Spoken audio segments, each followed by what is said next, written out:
Part 3, Part 4, Part 4. All right. In the mornings, manouche, a traditional Lebanese breakfast, was set out on the table downstairs and covered with a towel to stay warm. The surface dusted in za'atar, the inside filled with cheese. Those who were awake would cut small pieces for themselves, careful to save some for those who still slept. In the quiet solitude of morning, they ate in silence and drank Nescafé. After they smoked their first cigarette of the day, smiling before bringing it to their lips, as if they had woken up just for the small satisfaction. At a wooden table that filled half of the room, I sat with Cyril, a young man from France who was studying Arabic and Middle Eastern politics, where we made plans to travel to Tripoli together because we were told by Miriam that it was not always best to go alone. Recently, Tripoli had been the site of sectarian violence resulting from tensions brought on from the Syrian war. Sometimes borders do little to stop violence from spreading. But Miriam told us not everything in Tripoli is meant to be feared, for Tripoli is also where the best knefe, her favorite dessert, can be found. Made from semolina dough, it is layered with akawi cheese, then sprinkled with pistachios and drizzled in rose water. On the way out the door, we promised to bring her back some, for there is no sense in going anywhere if it is not sweetness that you seek. After breakfast, we took a gypsy cab north. It veered from the opposite side of the road just to pick us up, never fully stopping, and we were not even fully seated before it sped away. Sinking into the well-worn seats, acrid smoke filled the air as the bus raced down the highway. Only when the bell was rung did the driver slam on his brakes, catapulting whoever it was standing to the front of the bus.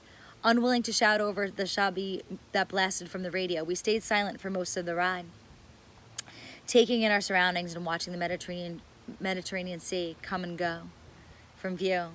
The road was marked with checkpoints, small concrete stands in the middle of the highway where soldiers dressed in gray fatigues and red berets kept guard. At each, the young uniformed men waved us through, smiling as we continued north. To Tripoli, we went to see the largest Crusader castle in all of Lebanon, the citadel of Raymond de Saint-Gilles. After the Crusaders captured Jerusalem from the Fatimid Caliphate in 1099, they set their eyes on Lebanese coast, first capturing Tripoli, then Beirut and Sidon, and finally Tyre in 1124. Their presence is still apparent in the castles, ramparts, and Christian churches along the coast. We arrived mid-morning just as the streets began to fill with aromas of Arabic coffee and kak. To get to the castle, we walked through the shadows of the souk, covered in black tarp above and dirt below. Like Beirut, bullets are buried in the walls of Tripoli, except that these holes were newer, but the wounds were just as deep. Although the citadel was built almost 1,000 years before, much was still intact, rising above the city like an indomitable fortress, an ancient intimation that some wars never end. The morning was spent exploring every corner of the castle, peering out of arrow slits so narrow that it was hard to see what lay behind the curtain walls. But once at the top, we were greeted with a view of snow-capped mountains to the east, a churning sea to the west, and above us, a cloudless sky. Coming down from the castle, we drank fresh squeezed juice and ate falafel, the outside crisp, the inside crumbling, and returned to Beirut full of food and history. It's the only way that you do it in Lebanon, really. The next day, we were joined by Theo, a man from the Netherlands, and Joanne, the Australian. The four of us traveled to the ancient city of Baalbek, formerly known as Heliopolis, the city of the sun. Situated just 53 miles northeast of Beirut and 47 miles from Damascus, Baalbek is home to some of the best preserved Roman ruins in all of Lebanon and perhaps even the world. Just after breakfast, we clambered into a van and made our way back north. Let out in the center of the city, we walked a kilometer or so to the temples of Baalbek, passing fields of poppies and even one of the largest monolithic stones ever excavated. 100 yards further, we passed a small apartment complex. It might have gone unnoticed, an unimposing wall of concrete with few windows. But inside the courtyard hung small flags and banners that reminded us where we were. Hezbollah territory. Instinctively, Joanne raised her camera and pointed it in the direction of an image of a Hezbollah leader that it was strung between the buildings. His eyes stoic, the corners of his lips slanting downward as if still fighting for a reason to smile. The men who sat outside on their plastic chairs, smoking their cigarettes and drinking their coffee, tisked their tongues, shook their heads, and told her, "No photo." There was no need to tell her twice, and she lowered her camera as quickly as it was raised. Today may have been one for adventures, but it was not a day for unnecessary risks. Once at the gates of Baalbek, I did not wait to enter. Art historian that I am, I live for moments like this.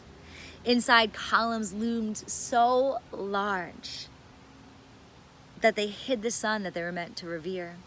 I walked up to each column, tracing my fingers along the ribs of their bodies, feeling their polished pores that were consumed by the etchings of time, imagining the mountains they once were. Somewhere between all that still stands and that which has fallen, I remembered a paper I had written in graduate school about the Sol Invictus, the unconquerable sun, and its presence among Roman temples in both the far reaches of an empire and in Rome itself. Did my heart all those years ago lead me to where I found myself that day? Maybe it did. Maybe it always knew I would seek the sun. We stayed climbing among the ruins, visiting Venus in her temple, and celebrating Bacchus.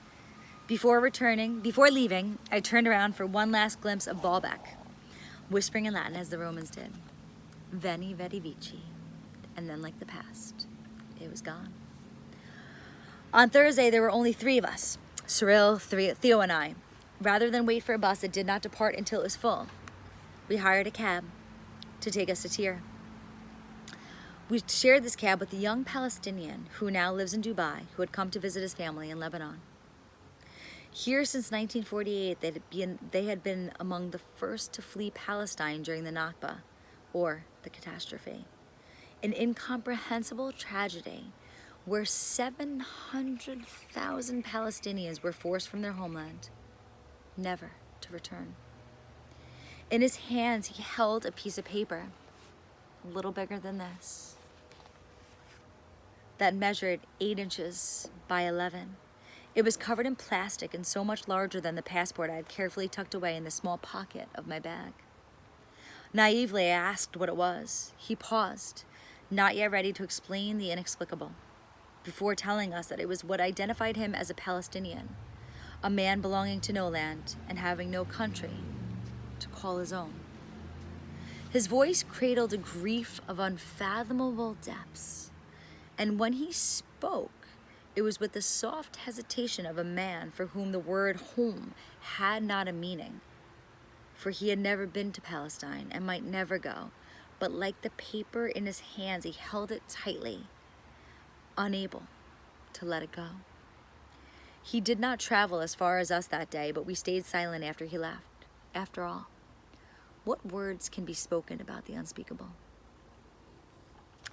For thousands of years, the city of Tyre flourished as a port for Phoenicians, Romans, and even Ottomans.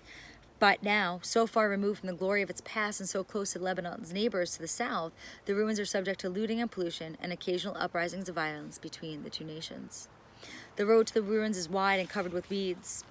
Broken stones lead to the hippodrome, where the oblong track is still visible, though now only dust, and the spina, though fractured, still aspires for the sky. Around and around the Circus Maximus we walked, pretending to hear the roar of the crowds and the clash of the chariots. Somewhere in the middle I stood where Alexander the Great might once have stood, and imagined him there, looking east and then looking west, wanting nothing more than to conquer the world. Standing in awe of the columned causeway, the sea shifted from cobalt to indigo, as did the clouds. I too looked left, then right at all that remains. Broken columns, shattered mosaics, wild flowers, and a wide and wild sea. Among the ruins, I thought of how many civilizations had been destroyed, not by the hands of time, but at the hands of men. And in this destruction, history no longer has an opportunity to repeat itself. It simply must begin again.